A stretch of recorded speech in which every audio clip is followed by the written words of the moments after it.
Deus abençoe a todos, amém, irmãos? Amém. Os irmãos estavam com saudade? Amém. Glória a Deus. Louvado seja Deus. Irmãos, Deus é bom, né? A gente não pode reclamar de nada da vida, só agradecer. Tudo que Deus faz é bom.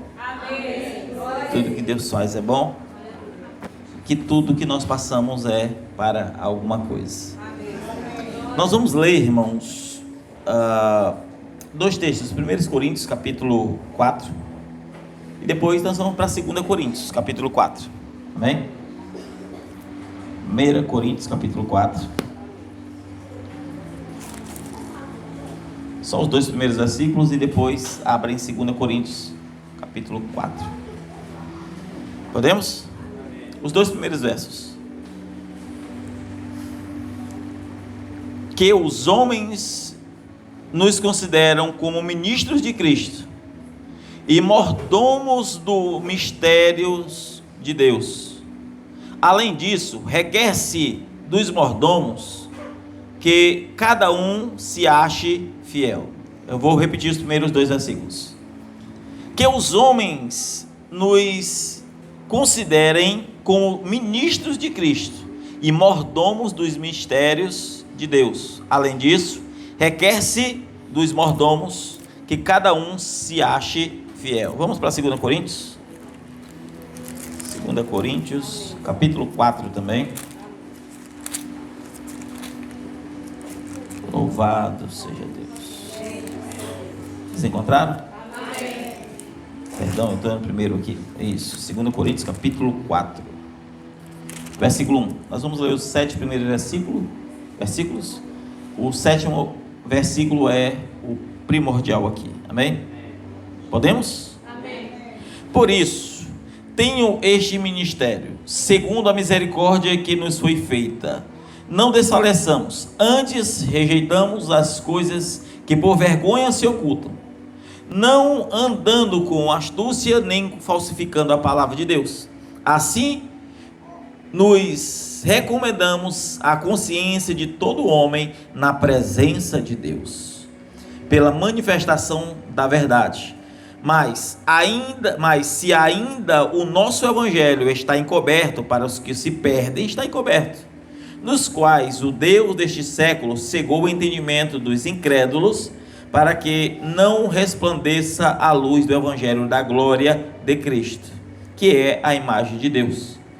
Porque não nos pregamos a nós mesmos, mas a Cristo Jesus, o Senhor, e nós mesmos somos vossos servos por amor de Deus. Versículo 6. Porque Deus, que disse que das trevas resplandece a luz, é quem resplandeceu em nossos corações para a iluminação do conhecimento da glória de Deus, na face de Jesus Cristo. Temos, porém, este tesouro. Onde está esse tesouro, irmãos? Em vasos, para que a excelência do poder seja de quem? De Deus. E não de nós. Senhor Deus, que a tua glória se manifeste entre nós. Fale conosco poderosamente, Deus. Pedimos a tua direção esta noite, no nome do Senhor Jesus. Amém. Amém. Podem sentar. Quero desde já agradecer a todos que estão visitando. O irmão está visitando a primeira vez, o irmão Gleice também está aqui, e todos, amém? Nós lemos que nós somos dispenseiros, né, isso da graça de Cristo, e é necessário que sejamos fiéis. E no último versículo que lemos aqui do capítulo 4, fala que tudo isso é para que a glória de Deus, a excelência do poder de Deus esteja no vaso, para que o poder seja de Deus e não nosso. Amém? Então o poder é de Deus, ainda que sejamos abençoados por Ele, ainda que sejamos os instrumentos de Deus, no entanto, quem está agindo em nós é Deus. Amém? Eu quero pregar essa noite sobre o poder escondido nos peregrinos de Deus. Eu ia ler um outro texto, mas para não forçar muito, não tomar muito tempo. Amém? Ser cristão e ter este poder escondido, ela é algo comum aos peregrinos. e deve ser algo comum aos peregrinos. No entanto, o poder sempre estará escondido.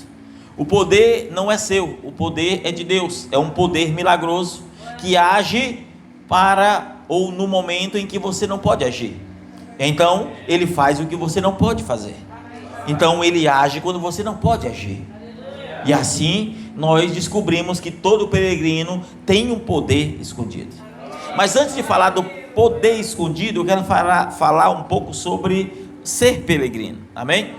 Peregrino significa alguém que não tem residência fixa, que a sua caminhada é contínua e ele não se estabelece. Quando alguém se estabelece em algum lugar, ele deixa de ser peregrino e se torna um residente. Quando alguém está peregrinando, quer dizer que ele está momentaneamente ali, mas a sua caminhada não parou, certo?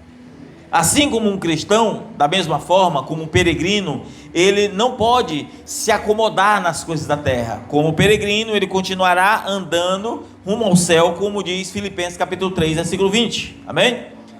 E assim nós transitamos neste mundo, mas nós não somos deste mundo, como disse Jesus. Nós estamos, mas não somos. Uma coisa é estar, outra coisa é ser. Eu estou nesta casa, mas eu não sou esta casa. Eu estou neste templo, mas não sou este templo. Então o peregrino, ele percorre, amém? A questão é, todo peregrino necessariamente tem hábitos diferentes. Por quê? Porque ele é peregrino. O que o torna diferente é o lugar de onde ele veio. O que o torna diferente não é ele por si só, mas o lugar de onde ele veio. Então, se o mundo é mau, se os homens mentem, se os homens enganam uns aos outros, aquele peregrino, ele será honesto, ele terá princípios, ele terá valor, ele terá caráter, ele terá princípios que comunicam algo que ele não é da lei. Se você olha alguém, por exemplo, estamos no mês de agosto, e no mês de agosto vem pessoas de outros lugares e outras vezes de outros países, mas até mesmo do Brasil, quando você vê alguém vindo de uma região distante, você ouve ele falar e ele falará diferente, há um sotaque diferente. Você vê alguém, por exemplo, um chinês que está aqui peregrinando no Brasil, então você vai ver que ele tem hábitos alimentares diferentes, ele tem hábitos sociais diferentes, mas se o chinês residir no Brasil e morar então no Brasil, ele perderá aqueles hábitos e adquirirá novos hábitos. Isso quer dizer que quando nós deixamos de ser peregrinos, nós então começamos a adquirir os hábitos que são do mundo: engano, mentira, falsificação da palavra e toda sorte de engano. Todavia, como peregrinos, somos estrangeiros, e por ser estrangeiros, o mundo não pode nos abraçar. O mundo religioso é abraçado pelo mundo, porque deixaram de ser peregrinos. O mundo religioso abraça a vaidade, abraça o mundo. O mundo religioso cada dia mais tem abraçado.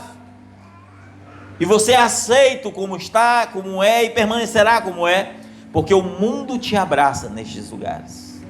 Mas um peregrino, ele olhará para aqueles hábitos e dirá: eu não sou daqui, eu não sou deste lugar. Estes hábitos são diferentes, a minha característica, aquilo que eu sou.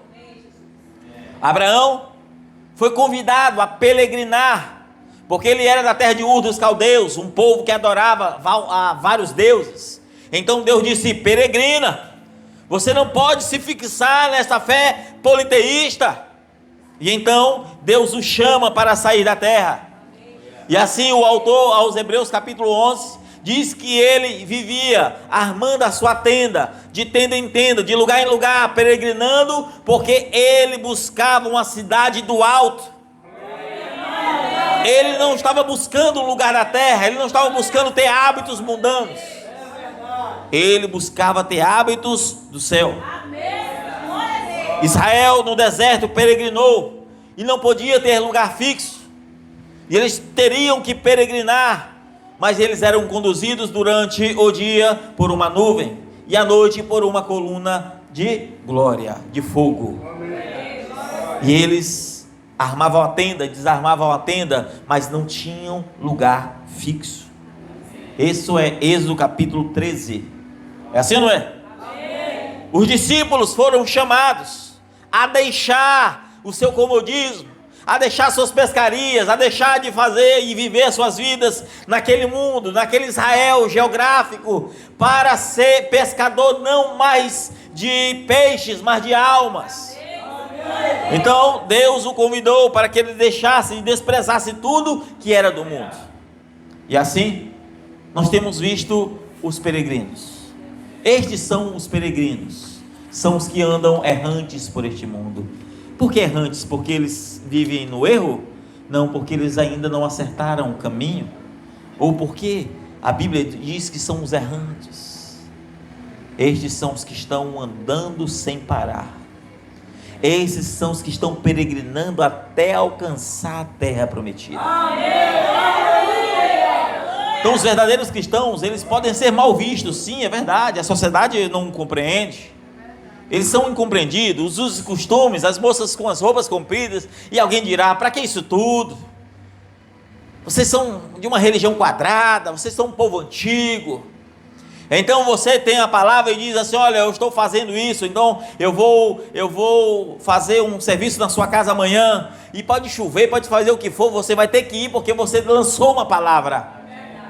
Então as pessoas ficarão surpresas e dizer, mas para que isso tudo? Não precisa ter essa palavra.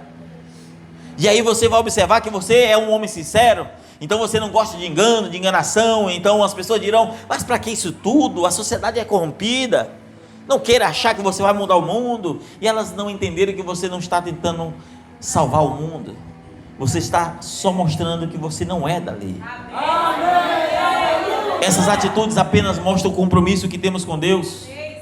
Que estes hábitos, essas transformações sociais não podem nos alcançar, porque se elas nos alcançaram, deixamos de peregrinar. Estamos agora fixando as nossas tendas em lugares que não deveríamos.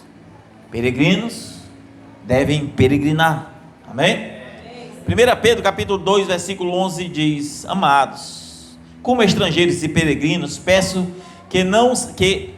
que se abstenham dos desejos carnais que guerreiam contra a alma. A alma, ela é vítima do desejo da carne. Paulo diz isso em Romanos 8. E a alma e a carne por reinar, e a carne por ter seu desejo. Você tem então dentro de si o Espírito, e Paulo diz que o Espírito luta contra a carne luta contra o Espírito, para que você não faça o que você quer.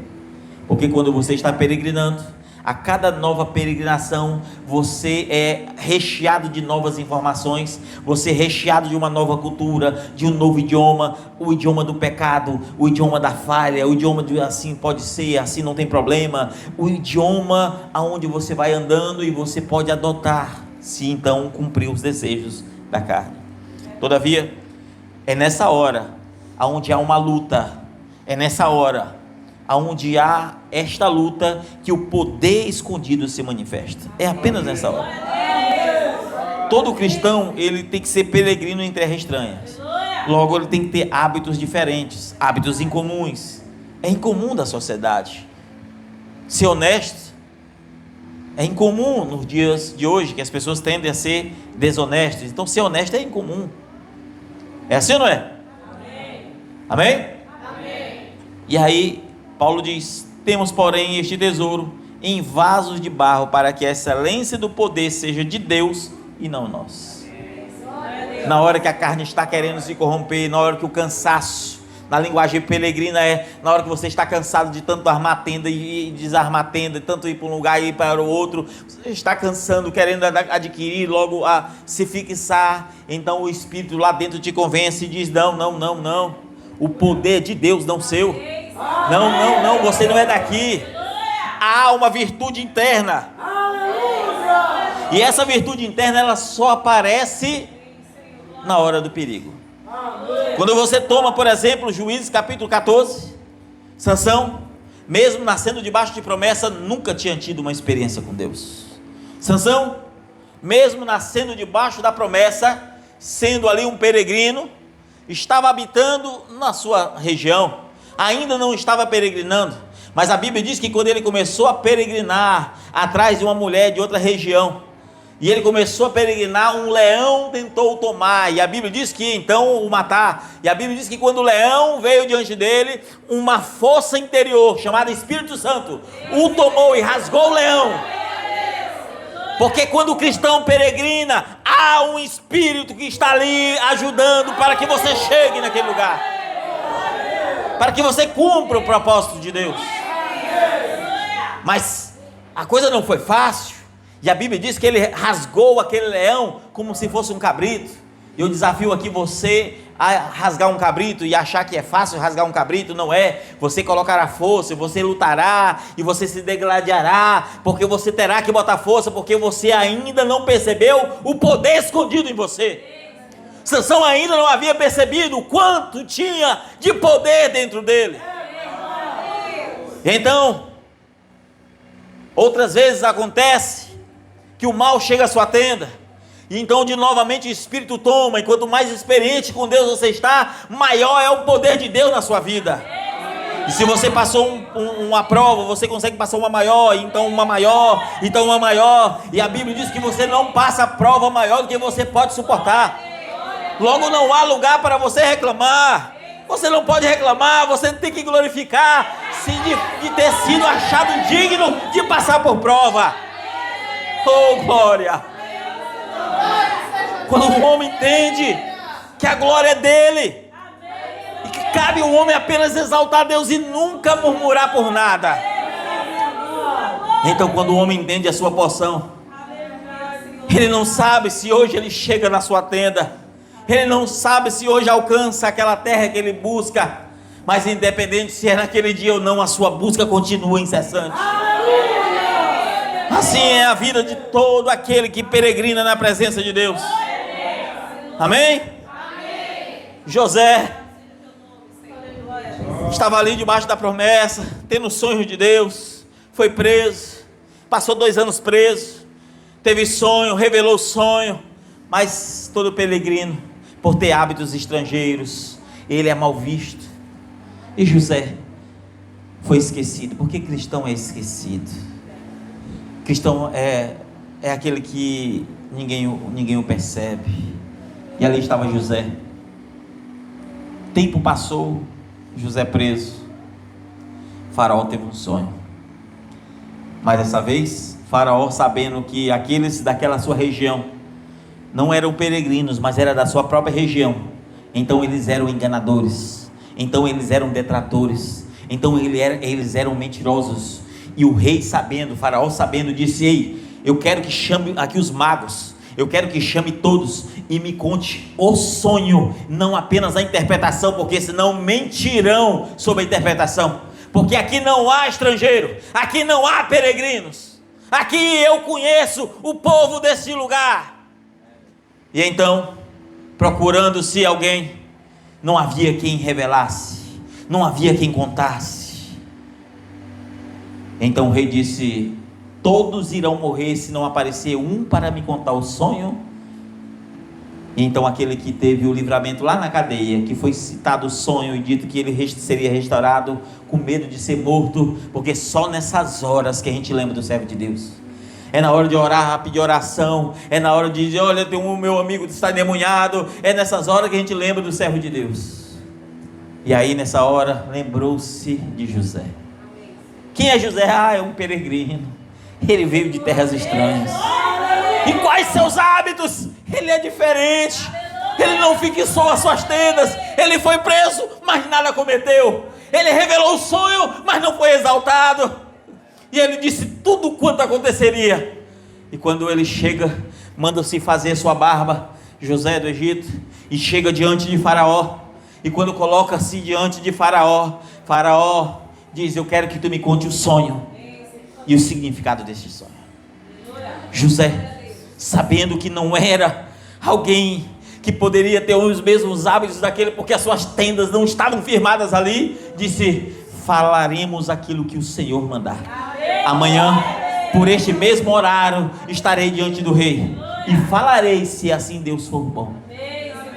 E então, quando o rei pergunta, no outro dia, e agora José, com toda a maestria do Espírito.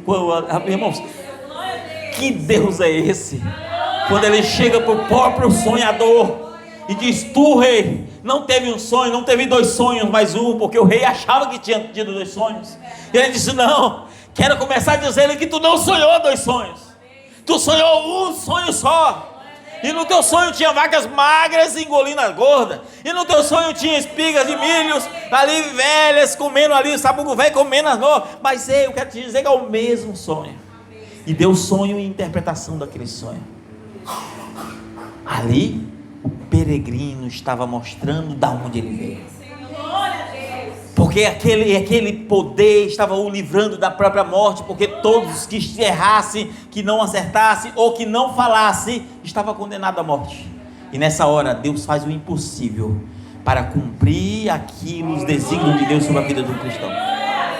Deus faz o impossível para que tudo se cumpra.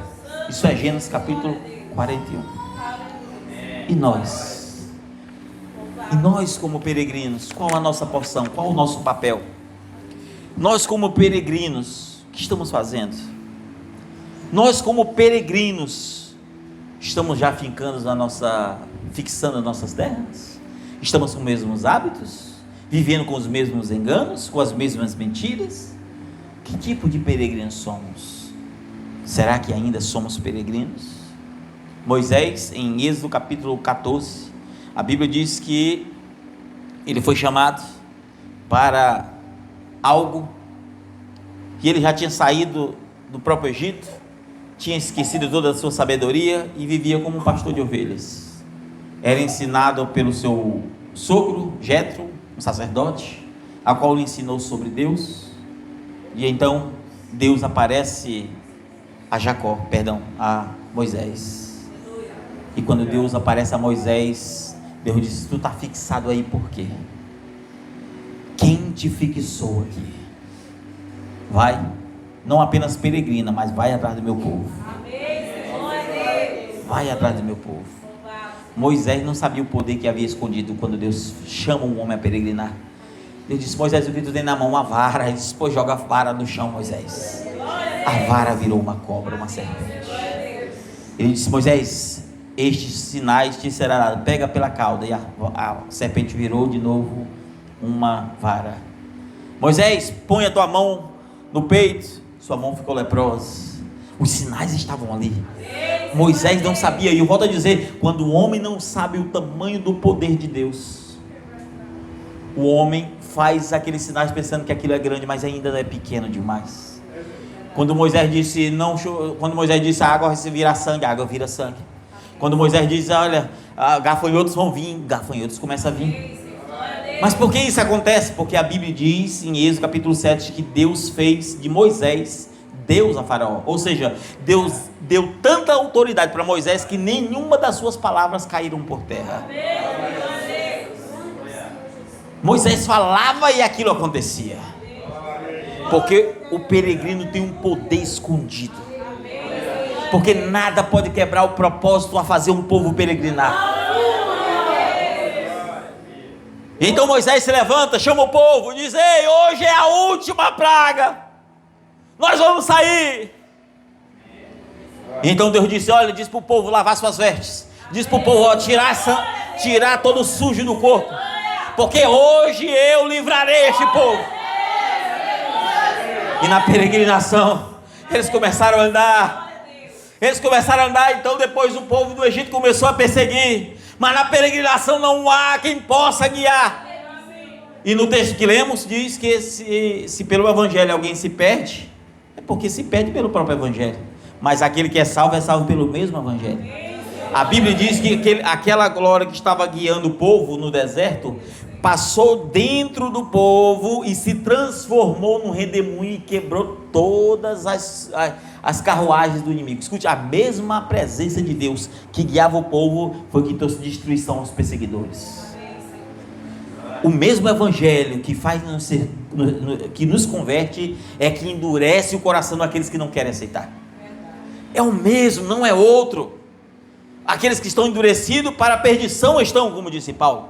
Mas você vai observar que a eles chega diante de um perigo. É na hora de você tentar fincar. E eles olharam para trás e disseram: tu nos trouxe para morrer aqui, Moisés. Lá nós tínhamos túmulos para ser enterrados. Lá nós tínhamos isso. Eles começaram a pensar em fincar ali as suas tendas. Então Moisés está parado no meio do caminho, ou no fim daquilo que parecia o caminho, e ele olha o mar. Quem já viu o mar de perto sabe, você olha aquela vastidão, você diz: para onde eu vou? Para onde eu vou? Moisés, como um bom líder, deve ter pensado: Senhor, tantas crianças aqui, como, Senhor, ainda que tentássemos nadar, como, Senhor, essas crianças sobreviveriam? O povo olhando aquilo ali, dizendo: Moisés, tu nos trouxe para cá, Moisés, olha o mar, vem aí, Moisés. Mas o poder estava escondido. Deus não perguntou assim: Moisés, faz uma oração ali, Moisés. Moisés faz não, ele disse assim: Moisés, o que tu tem, Moisés? Ele disse: eu tenho, Senhor, eu tenho aqui na mão. O que tu tem na mão, Moisés? Ele disse: a vara. Senhor, mas a vara só fez virar uma serpente. Senhor, não dá para mim subir na serpente e nadar com esse povo, Senhor. Moisés, o poder está escondido, Moisés. Toca nas águas, Moisés. Toca nas águas, e as águas se abrem. E a mesma água que se abre para o povo passar, o povo de Deus, não permite que aqueles que não sejam de Deus passem. Porque aquilo, o caminho destinado para um peregrino é para um peregrino. Estava ali Davi, 1 Samuel 17. Davi estava ali, e o pai disse: meu filho, dá uma peregrinada lá na região dos teus irmãos, eles estão ali na guerra, está com 40 dias, não aparece. Quando eles vão olhar, quando Davi vai olhar, Davi simplesmente está aonde? Davi vai olhar e ver os seus irmãos e todo Israel com as suas tendas armadas. 40 dias sem peregrinar, 40 dias parado, adquirindo hábitos do mundo.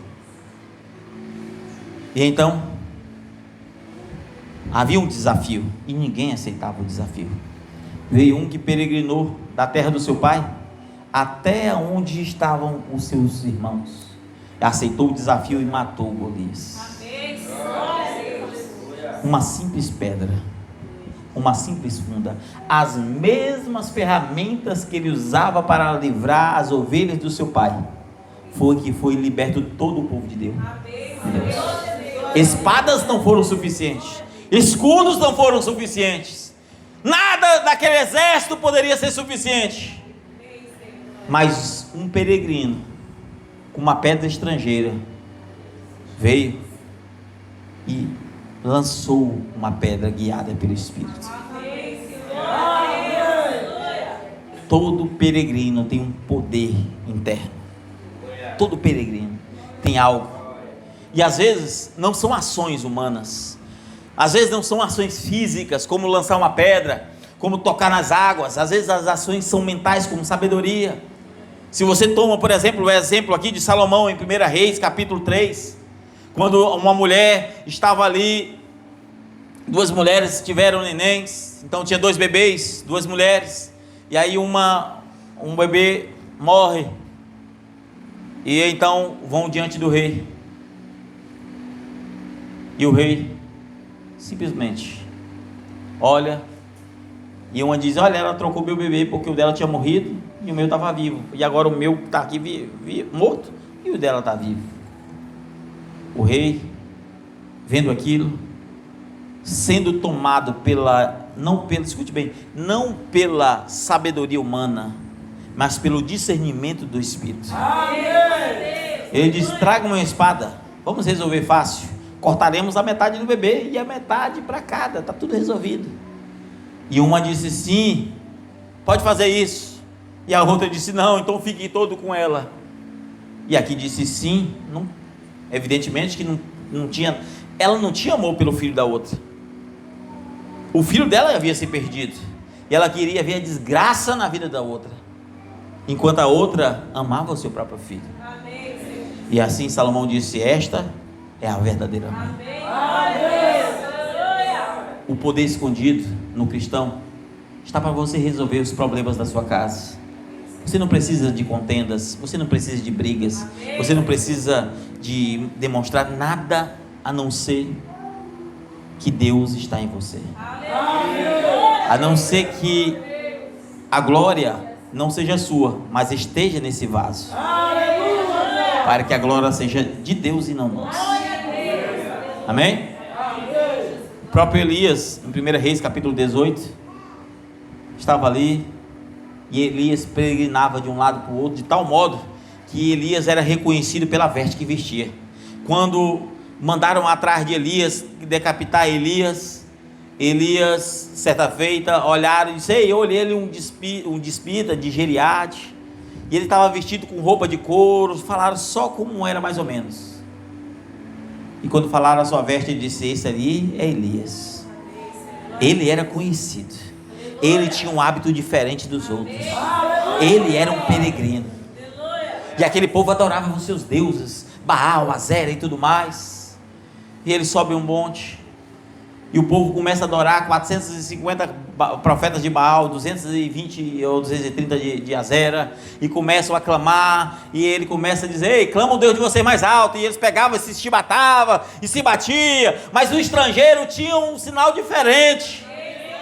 E ele disse: se o Deus de vocês é verdadeiro, clama mais alto, que ele é surdo. E nada acontecia. E é então Elias, em um tempo de seca, em um tempo de necessidade, em um tempo de ausência de chuva, até o rio secou-se, ele pega 4 baldes de água. Que oferta maior poderia ser do que essa? Em lugar que falta água, irmãos, você pode ter milhares de toneladas de ouro, isso não servirá nada para você. Enquanto você tiver água, tudo bem, mas se te faltar água, você trocaria todo o teu ouro por uma porção de água. Aqueles homens tinham tudo sem ter nada, e aquele peregrino simplesmente joga o balde e diz: Senhor Deus, desça então fogo agora do céu. E a Bíblia diz que Deus respondeu com fogo e bebeu aquela água. Você pode entender que há um poder escondido na vida de um cristão. Você pode entender, irmãos, que na vida de um cristão não há nada que pode te parar. Não há nada que pode te parar. Se você é um cristão genuíno, a tua vida será o resplendor da glória de Deus, como disse Paulo. A tua vida será uma epístola viva. Você será uma carta lida por todos os homens. Amém?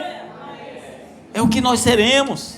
Daniel capítulo 2, um estrangeiro em terras estranhas, estava ele e seus amigos Sadraque, Mesaque, Abednego, e os hábitos alimentares eram diferentes. Dei a mesma comida que o rei coma, e eles disseram: nossos hábitos alimentares são outros, somos estrangeiros. Ele: não, mas nós temos que te dar isso, porque senão você não vai ser tão gordinho quanto eles. E o rei gosta de pessoas gordinhas. Ele disse: não, traga-me só legumes, e se nós ficar mais magro do que eles, então você pode nos dar carne. Confiança em Deus. Ou seja, o diabo, a mesma comida, o mesmo pecado que ele vive, que ele comete, ele quer que você cometa, que você coma, que você se alimente. Mas quem veio do céu não se alimenta dessas coisas. Cidadão peregrino não se alimenta dessas coisas. E eles estavam ali desde crianças foram levados como escravos, viveram na sua juventude, viveram na sua maturidade, estavam homens já maduros de idade, e ainda assim não armaram a sua tenda naquele lugar. Você pode entender que o peregrino, irmãos, ele nunca vai fixar suas tendas, ele sempre estará peregrinando. Amém, aleluia. Sadraque, Mesaque e Abednego disseram: se ajoelha diante desse Deus aqui. E eles disseram: não ajoelharei. Enquanto Daniel disseram: tu não pode mais adorar ao verdadeiro Deus, tem que adorar este Deus aqui. E ele também não. Enquanto um não se prostrava, o outro também não orava, e eles estavam ali, e um se dobrava diante de Deus, o outro orava diante de Deus, e a glória descia. E então o rei manda e diz: abra a fornalha quente 7 vezes mais, que nós vamos queimá-la, se vocês não voltar atrás. Ele diz: não, tudo bem, se vocês quiserem jogar nós lá, se Deus for por nós, amém. Se Deus não quiser também ser por nós, amém também. E ele continua sendo Deus. Um cristão não murmura, um peregrino não murmura.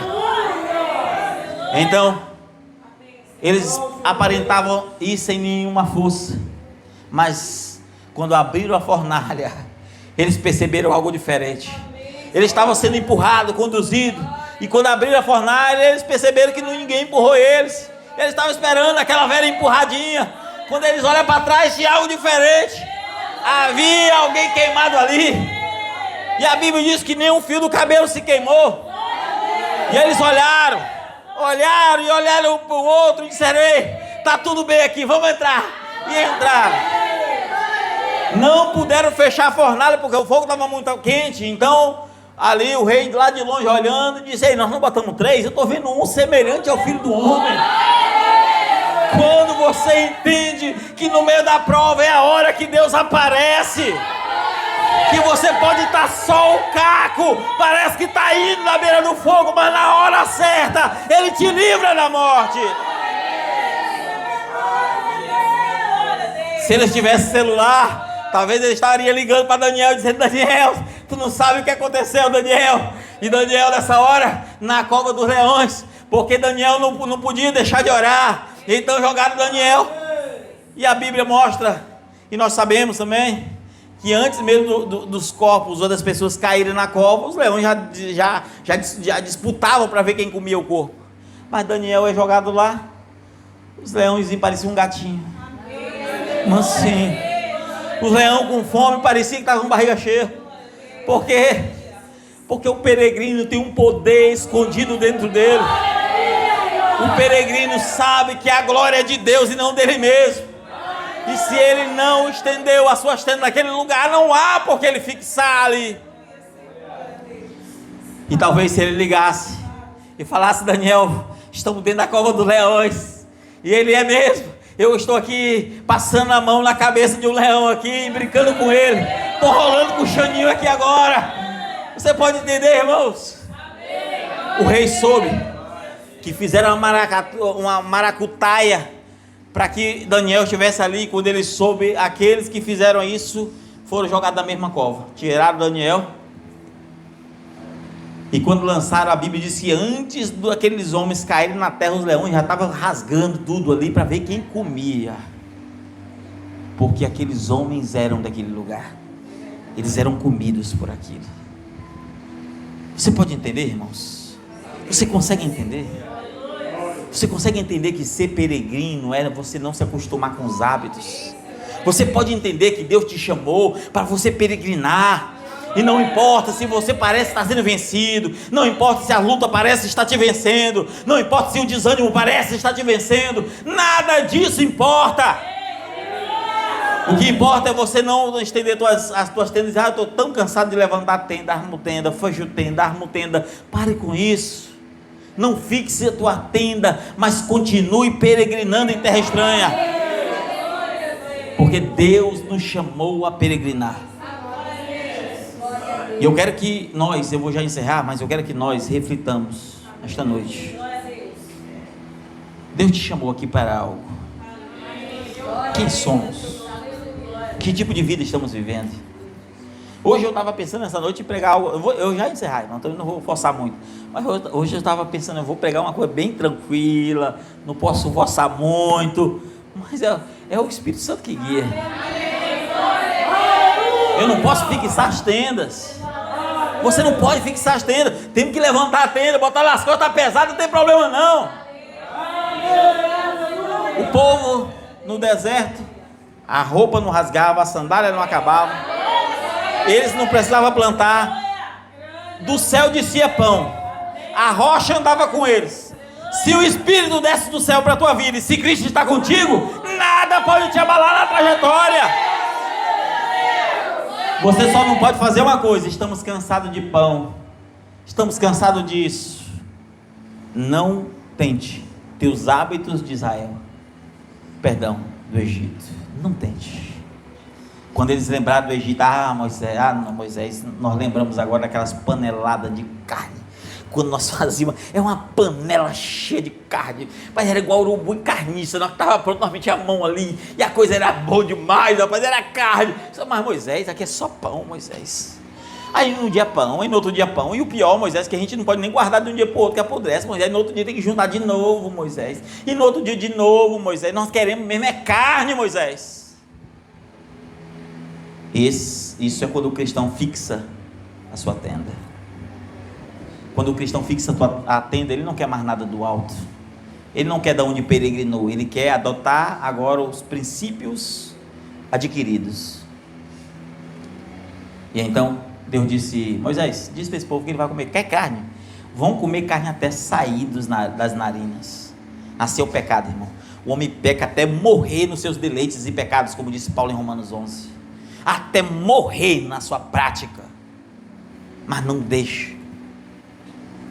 Como disse Paulo, miserável homem que somos. E então morreram, e aqueles começaram a peregrinar. E na hora de passar do último inimigo, e eu não vou pregar sobre o gigante, mas só para contextualizar, da hora final, no momento final, de você chegar lá e eles olharem de cima do monte e dizer: nós avistamos, depois de 40 anos nós avistamos. Eles avistaram, viram, mas o olhar deles estava em outra coisa. Eles não olharam para a terra, eles olharam para os gigantes, eles olharam para aqueles que estavam lá, mas não eram de lá. Mas aqueles que não estavam lá e que eram de lá, eles não conseguiram ver. E então disseram: não, nós vamos ficar por aqui, aqui tem palmeiras, aqui tem sombra, aqui tem água, aqui tem isso. E a Bíblia diz que eles andaram errantes pelo deserto até morrerem, porque estenderam suas tendas em lugar que não era para estar. Na frieza, na mordidão, na fraqueza, Satanás te convida a estender as tuas tendas e parar de peregrinar, parar de orar, parar de acreditar. Começa a trazer dúvidas: será que eu venço? Tanto tempo passando por isso. Satanás, ele traz dúvidas, e onde está a dúvida, Deus não pode operar. O que para um peregrino é a dúvida. O que para um peregrino é a dúvida. A dúvida é o que para. Esta noite, a mensagem desta noite está nos convidando a recobrarmos as nossas forças, a sermos como Josué e Caleb, homens de 80 anos de idade, dizendo: não, minha força está aqui igual, eu vou sair lá de 40 anos de idade, está igualzinho, eu estou um homem novo. Porque a sua percepção vinha do alto. Porque quando a nossa percepção é da terra, só vemos o que falta, só vemos o que não temos, só murmuramos, mas nunca somos gratos por aquilo que Deus já nos deu. Nunca somos gratos. Olhamos para uma enfermidade e dizemos: mas Senhor, por que isso, Senhor? Eu te servi, sei o que, e começa, e depois abre lugar para murmuração. Mas não olhamos: Senhor, o Senhor tem feito tanta coisa na minha vida, eu mereço passar por isso, Senhor. O Senhor está me purificando para o céu. Porque a glória de Deus, ela se aperfeiçoa onde, irmão? Na fraqueza. Se você tem um poder escondido, escute: o poder escondido se aperfeiçoa na fraqueza. Quando eu estou fraco é que eu sou forte. Estar é uma condição, ser é o que você de fato é. Quando eu estou fraco, você está naquela condição, você na verdade você é forte. Porque na fraqueza você venceu. É na fraqueza que nós vencemos. Amém? Vamos orar. Antes de nós fazer uma oração, deixa eu orar pelo irmão que está do lado do irmão Edilson.